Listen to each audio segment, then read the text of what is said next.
The knock on my office door came at 2:17 a.m., right when I was contemplating whether the coffee in my mug had officially become a biological tool. Night shift at the Millbrook Police Department wasn't exactly glamorous. Mostly drunk college kids and domestic disputes that made me grateful to come home to Elena's warm smile and our quiet Victorian house on Maple Street. Detective Harrow? Officer Jenny Martinez poked her head through the doorway, her expression grim. You need to see this. I looked up from the stack of paperwork that seemed to multiply every time I blinked. What have we got, Martinez? She stepped into my cramped office, holding a clear evidence bag. Inside was a woman's purse, expensive leather, the kind Elena always admired in department store windows but claimed we couldn't afford. My stomach dropped before my brain caught up. We found this during the raid on Club Paradise downtown.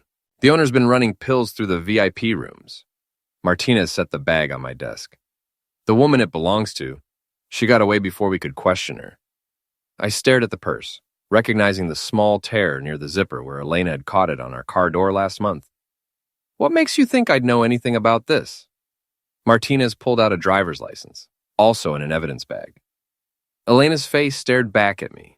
Same green eyes, same slight smile she gave when she thought she was being clever. But the name on the license read Scarlet Rose, and the address was for some downtown apartment I'd never heard of. The ID's fake, but facial recognition matched her to your emergency contact photos. Martinez watched my reaction carefully. Detective Harrow, do you know this woman? The words stuck in my throat like broken glass. That's my wife. What the heck was she doing there? The question hung in the air like smoke from a house fire. Martinez shifted uncomfortably. We were hoping you could tell us.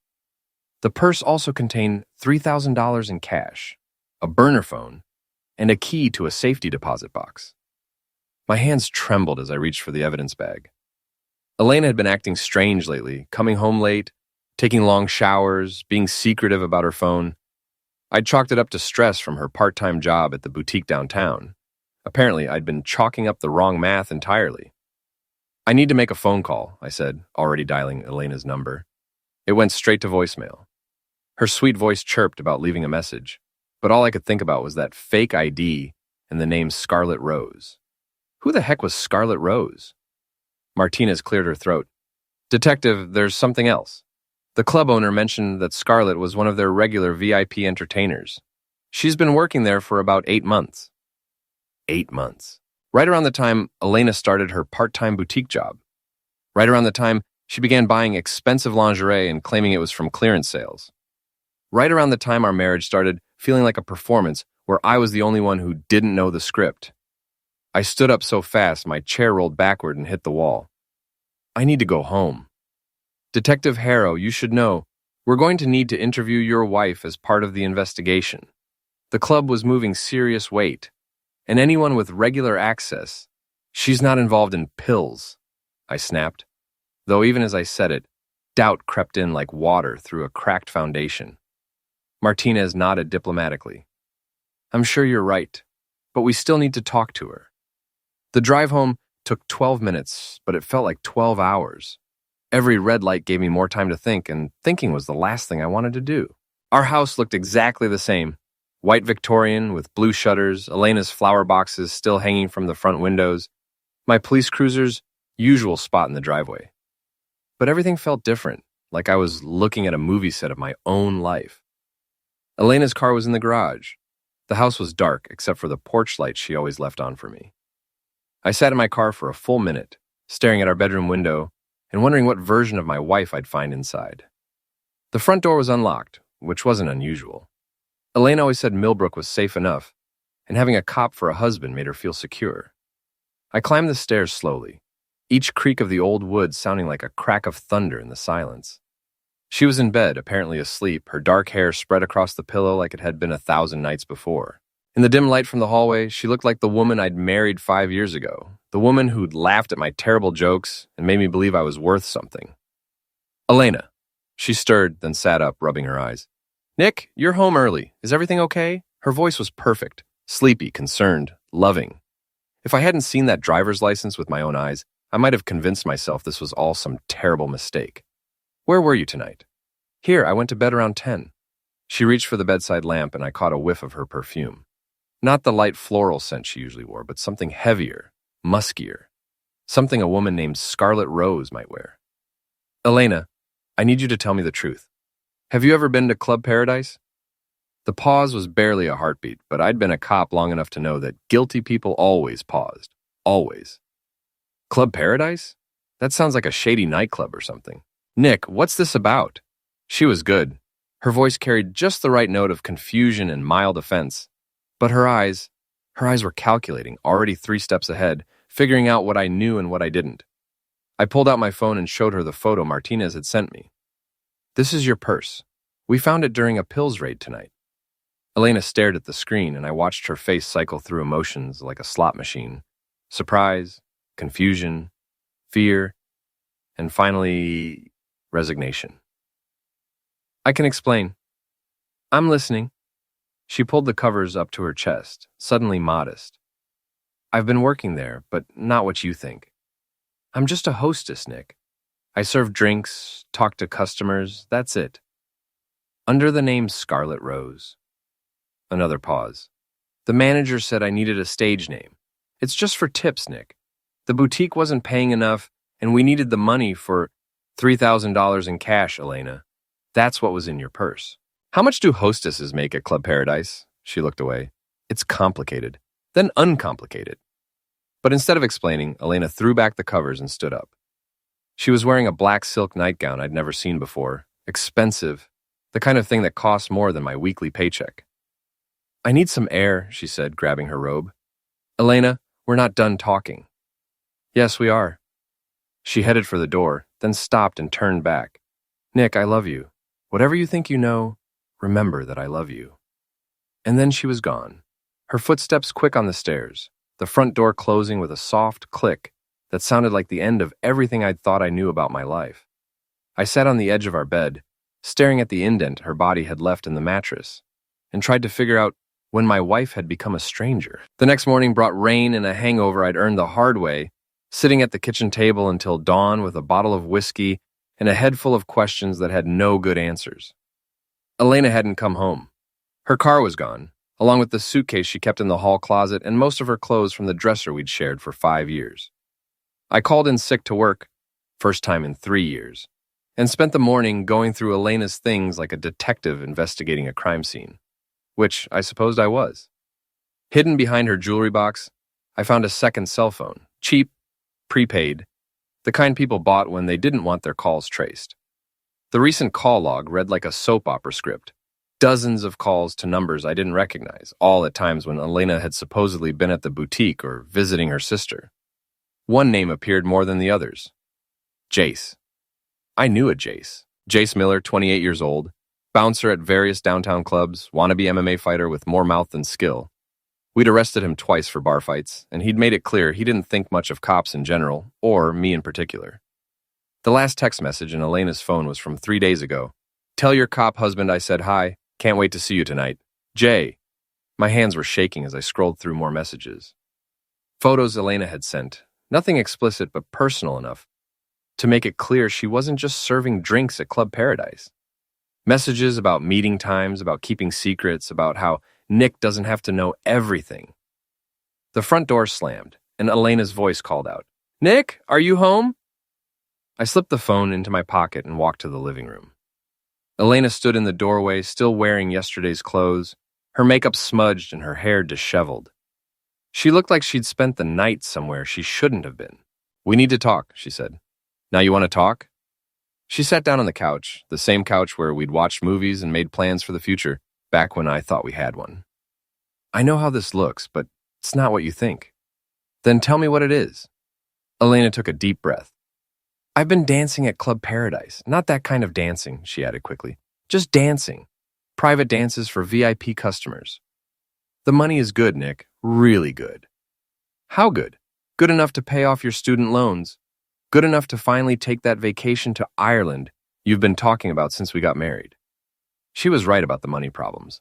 My detective salary barely covered the mortgage and car payments, and Elena's part-time work at the boutique brought in maybe $300 a week. We'd been living paycheck to paycheck for years, always one emergency away from financial disaster. Why didn't you tell me? Because I knew you'd react like this. I knew you'd make me quit, and we need the money, Nick. We're drowning, and this was our life preserver. I pulled out the burner phone. What about Jace Miller? Elena's face went pale. Where did you get that? Your jewelry box, along with about a dozen other things you forgot to mention. So let's try this again, Elena. What about Jace Miller? She stared at the phone like it was a snake. He's just a friend. He works at the club. He looks out for me. Looks out for you how? Nick, please, you're scaring me. I'm scaring you? I'm not the one living a double life. I'm not the one with fake IDs and burner phones and $3,000 in cash I can't explain. Elena stood up abruptly. I don't have to listen to this. Yeah, you do. Because I'm your husband and I deserve the truth. The truth! Elena's voice turned sharp. You want the truth? Fine. The truth is that I'm tired of being married to a cop who makes $38,000 a year and thinks that's enough. I'm tired of shopping at thrift stores and eating ramen 3 nights a week. I'm tired of pretending I'm happy living in this falling down house in this dead-end town. Her words hit like physical blows. So you decided to become a dancer at one of those places? I decided to take control of my life. And yes, Jace is more than a friend. He makes me feel alive, Nick. He makes me feel like a woman instead of a roommate. The room went very quiet. Outside, rain drummed against the windows, and somewhere in the distance, a car alarm was going off. Elena stood there looking defiant and beautiful and like a complete stranger. How long? I asked. Does it matter? It matters to me. Elena sighed. 6 months, 6 months, half a year of lies, of coming home to me after being with him, of sitting across from me at dinner and pretending everything was normal. I want you to leave, I said quietly. Nick, I want you to pack your things and get out of my house. Our house. My name's on the deed, too. Then I'll buy you out. Or sell it. I don't care. But I want you gone. Elena stared at me for a long moment, and I thought I saw something like regret in her eyes. But then it was gone, replaced by cold calculation. Fine, but I want half of everything. The house, your pension, your savings account. All of it. You can have it. Just go. She headed for the stairs, then stopped. For what it's worth, Nick, I did love you once. Past tense noted. After she left, I sat in my empty house and tried to figure out what came next. The smart thing would be to file for divorce, split everything down the middle, and try to rebuild my life. The smart thing would be to let Elena go be with Jace Miller and whatever fantasy they'd built together. But I'd never been accused of being particularly smart, and I'd definitely never been accused of letting things go.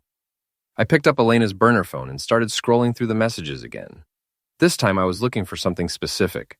Not evidence of the affair, but evidence of everything else. The pills, the money, the fake ID, the safety deposit box key. If Elena wanted to play games, I was more than happy to learn the rules. 3 days later, I was parked across the street from Club Paradise at 11 p.m., watching Elena's car in the employee parking lot and wondering when my life had turned into a bad detective novel. The club was everything you'd expect. Neon signs, bouncers who looked like they bench pressed small cars, and a line of men who'd clearly made some questionable life choices. I'd spent the previous 2 days doing research. Club Paradise was owned by Vincent Vinny Torino, a small-time wannabe mobster with connections to some not-so-small-time pills distributors. The club had been raided 4 times in the past 2 years, but charges never stuck because witnesses had a habit of developing sudden amnesia. Elena emerged from the employee entrance at 11:47 p.m., but she wasn't alone. Jace Miller walked beside her, his arm around her waist in a way that made my jaw clench. He was exactly what I'd expected, tall, muscled, with the kind of swagger that came from never having his ego properly checked. They stopped beside Elena's car, and I watched them kiss like they were auditioning for a cheap romance flick. When they finally came up for air, Jace said something that made Elena laugh, the same laugh she used to save for my terrible jokes. I started my engine and followed them at a distance. They drove to a shabby motel on the outskirts of town, the kind of place that rented rooms by the hour and didn't ask questions about fake names on credit cards. Elena parked, and they walked into room 237 like they'd done it 100 times before. Maybe they had.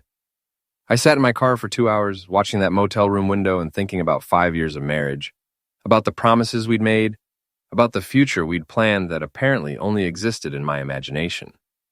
At 2 a.m., they came out. Jace kissed Elena goodbye and climbed into a flashy red Camaro that was probably worth more than my annual salary. Elena got into her car and drove home, to our house, where she'd been sleeping in the guest room since our confrontation. I followed Jace instead. He lived in an apartment complex that had seen better decades, in a unit that probably cost twice what it was worth because it came with a balcony and a view of the interstate. I watched him stumble up the stairs, clearly drunk, and disappear inside. That's when I noticed his car was still running. I'm not proud of what I did next. I'm a cop, sworn to uphold the law, and vandalism is definitely against the law. But I'm also human, and humans sometimes do stupid things when their hearts have been ripped out and stomped on. The sugar in his gas tank was probably a bit much, but it felt therapeutic. The 4 slashed tires were definitely excessive, but they felt even better. And spray painting "Wife Stealer" on his hood in bright red letters, that felt downright cathartic. I was walking back to my car when Jace's apartment door flew open. Hey, you son of a witch. I turned around slowly. Jace was running down the stairs, wearing nothing but boxer shorts and a wife-beater tank top, his face twisted with rage. You got something to say to me, Miller? He stopped about 10 feet away, apparently remembering that I was armed and trained to use it. You trashed my car. Prove it. I saw you. Then call the cops. Oh wait, I am the cops. Jace's hands clenched into fists. You think you're tough because you got a badge? I think I'm tough because I've been doing this job for 8 years while you've been getting your face smashed in amateur MMA fights and hitting on other men's wives. Elena came to me, cop. She was tired of being married to a loser.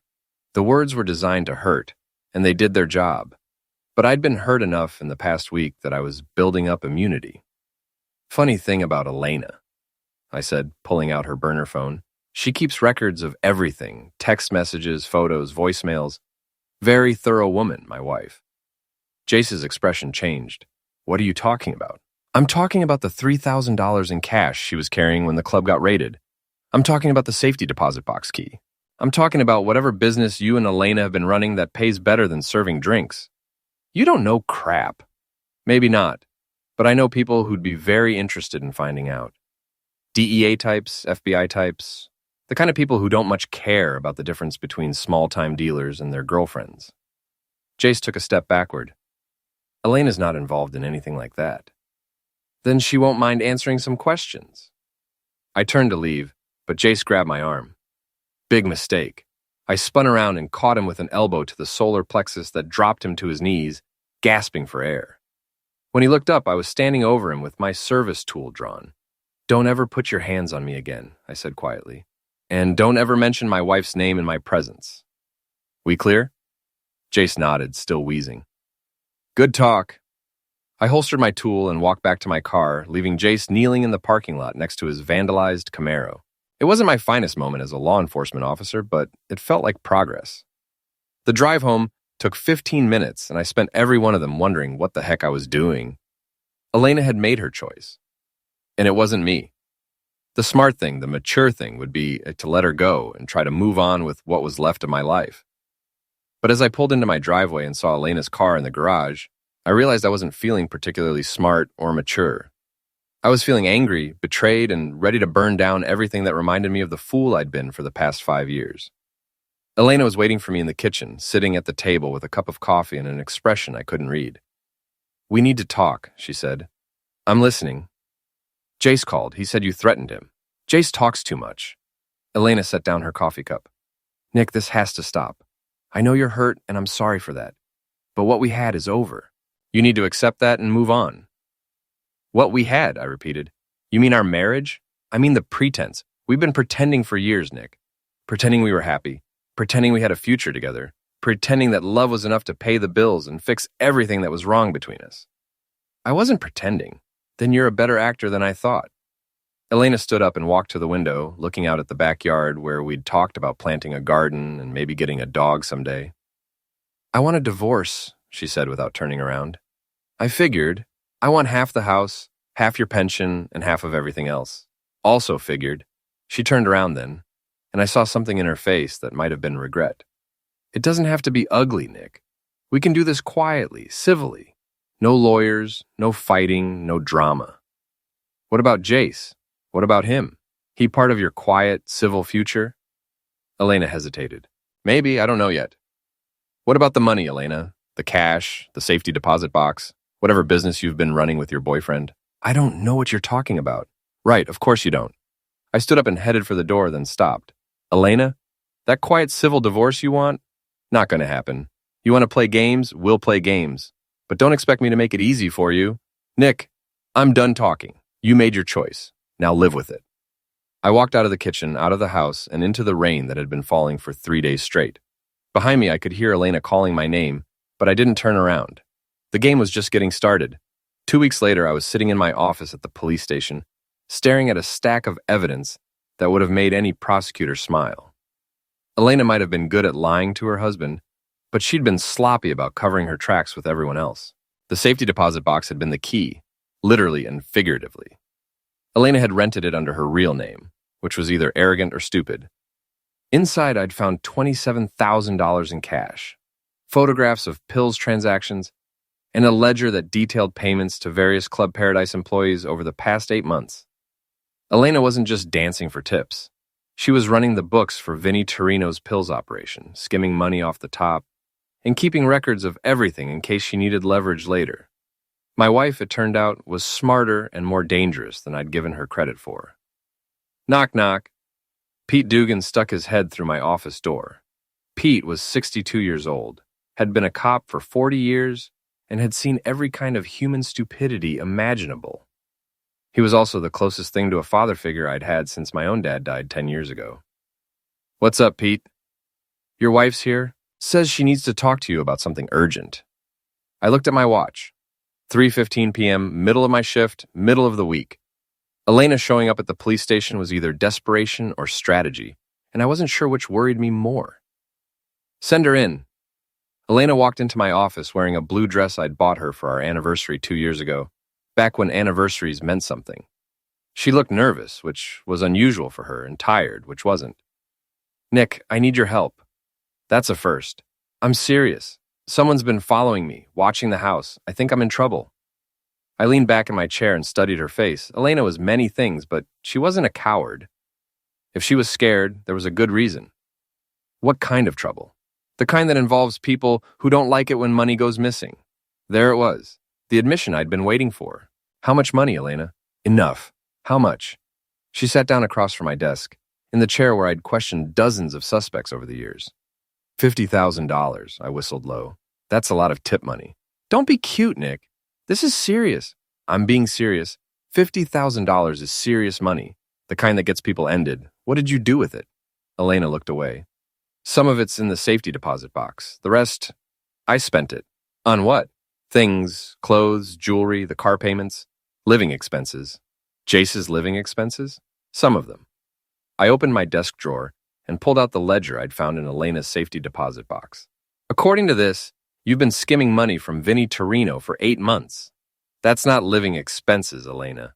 That's embezzlement. Her face went white. How did you? I'm a detective. It's what I do. Elena stared at the ledger like it was a poisonous snake. Nick, if Vinnie finds out about that book, he'll end me. Literally end me. Then you better hope he doesn't find out. You have to help me. I don't have to do anything. You made this mess. You can clean it up.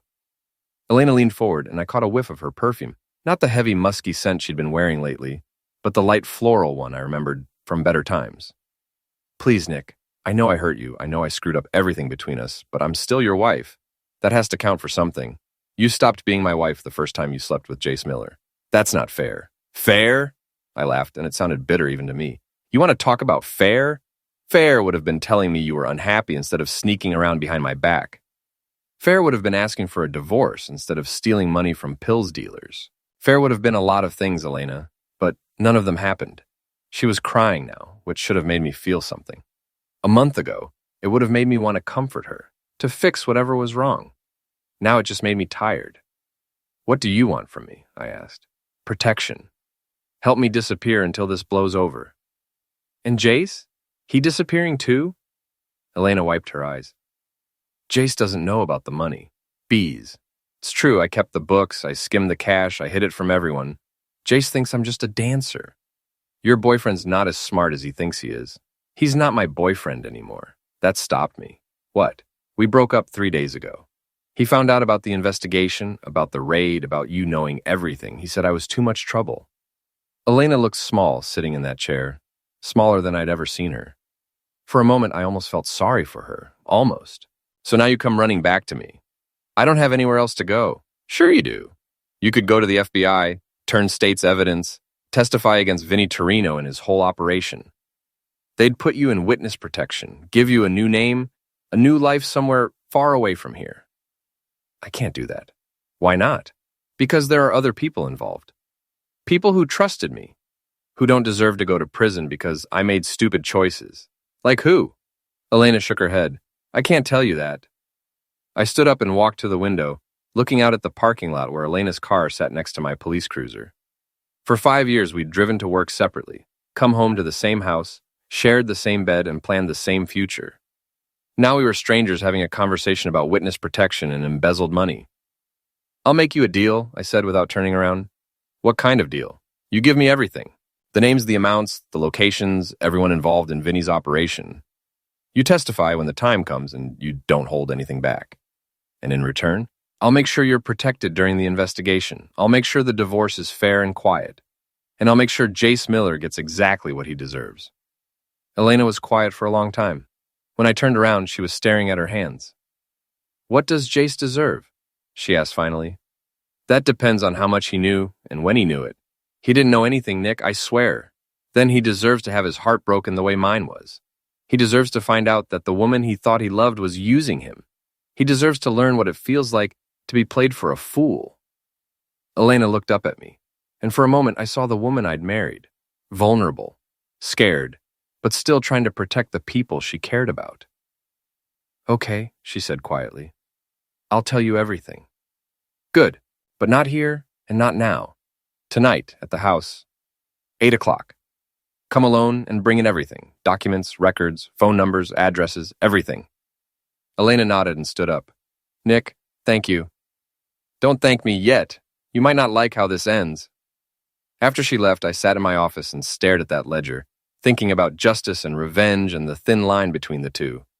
Elena had betrayed me, lied to me, and nearly gotten herself ended in the process. But she was still my wife, at least on paper, and that meant something. What it meant exactly, I was still figuring out, but I had until 8 o'clock to decide. Elena showed up at 8:15 with a cardboard box full of evidence and a story that made my head spin. For the past hour, I'd been listening to details about pills routes, money laundering, and a network of corruption that reached into half the businesses in downtown Millbrook. Vinny's been using the club as a front for 3 years, Elena said, sitting across from me at the kitchen table, where we'd eaten 1,000 meals together. The dancers are just cover. The real money comes from moving product through the VIP rooms. And your job was keeping track of the money? Among other things. Elena pulled out a manila folder. I also recruited new girls, handled the books for the legitimate side of the business, and made sure the cops who got paid stayed bought. That stopped me cold. Cops? Which house? Elena hesitated. Nick, if I tell you this, there's no going back. People are going to get hurt. Careers are going to be destroyed. Which case, Elena? She opened the folder and pulled out a list of names. I recognized most of them. Patrol officers, detectives, even a couple of sergeants. Good cops, or at least cops I'd thought were good. How much were they getting paid? Depends on their rank and what they were willing to do. Beat cops got $500 a month just to look the other way. Detectives got more if they could make evidence disappear or tip us off about raids. Jesus Christ, Elena. Do you have any idea what you've done? I kept records of everything, payments, dates, services rendered. I thought it was insurance in case something went wrong. Something did go wrong. You got greedy. Elena's face flushed.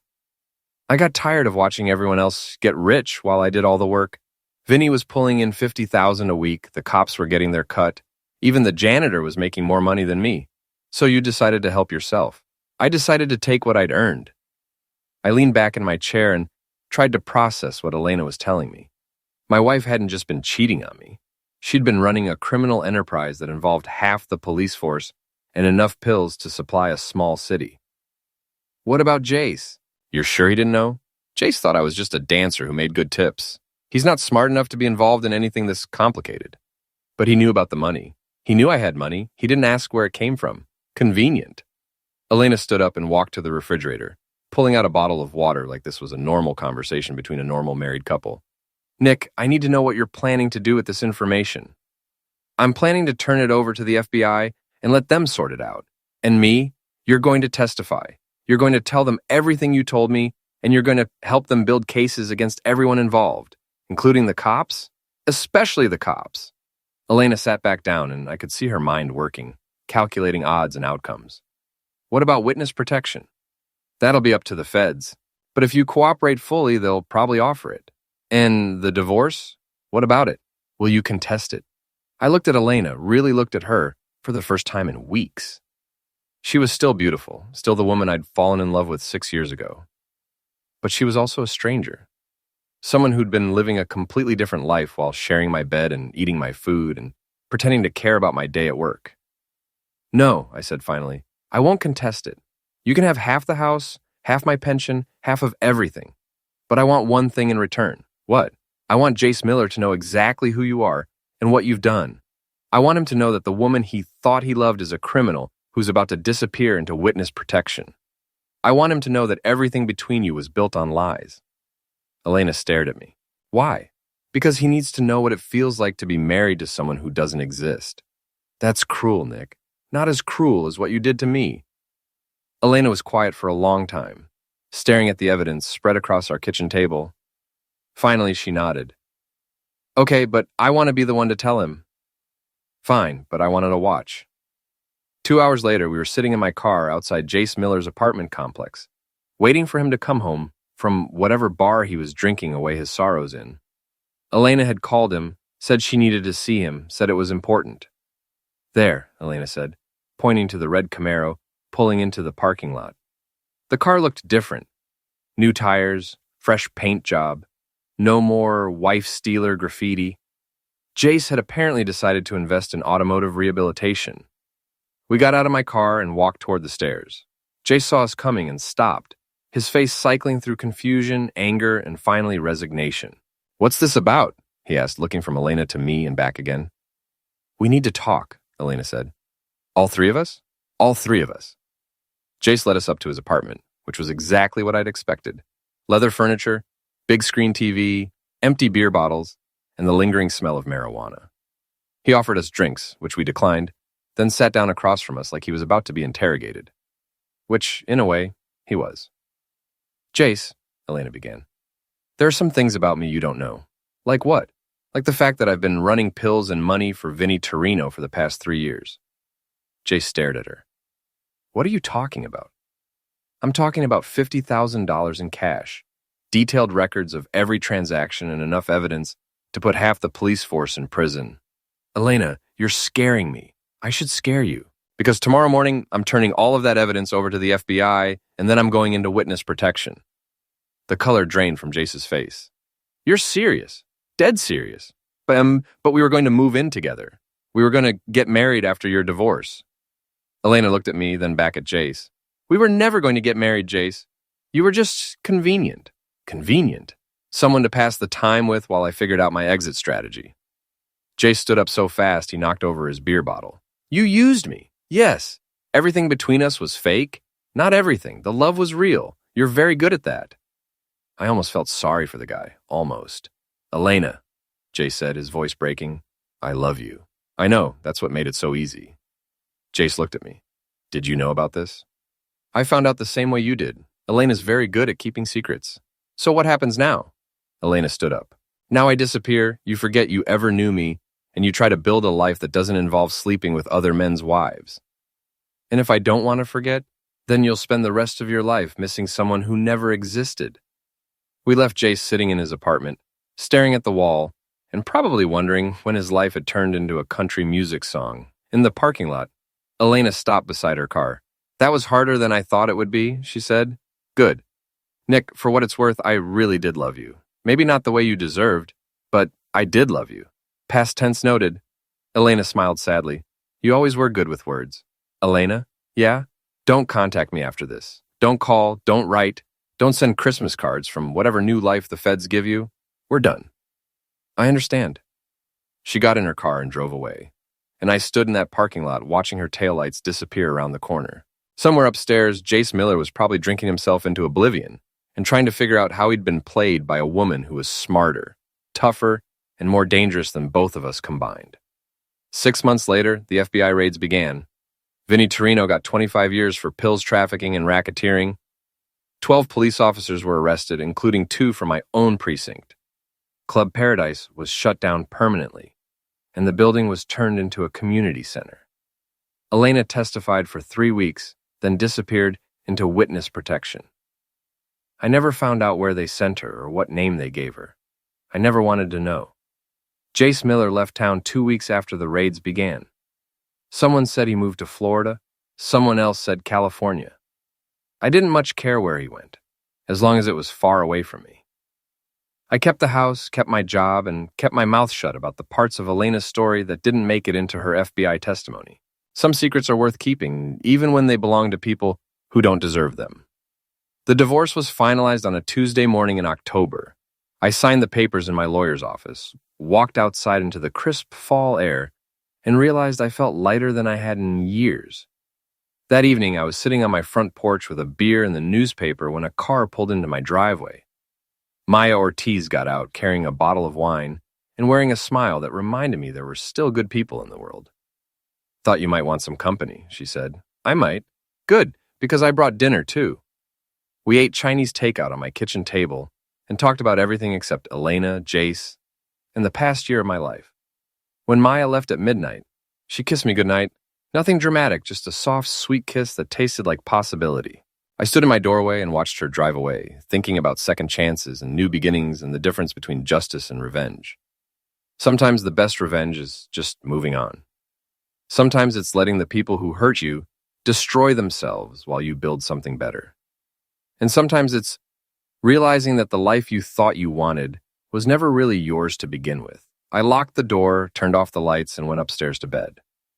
Tomorrow was another day, another chance to get things right. For the first time in a long time, I was looking forward to it.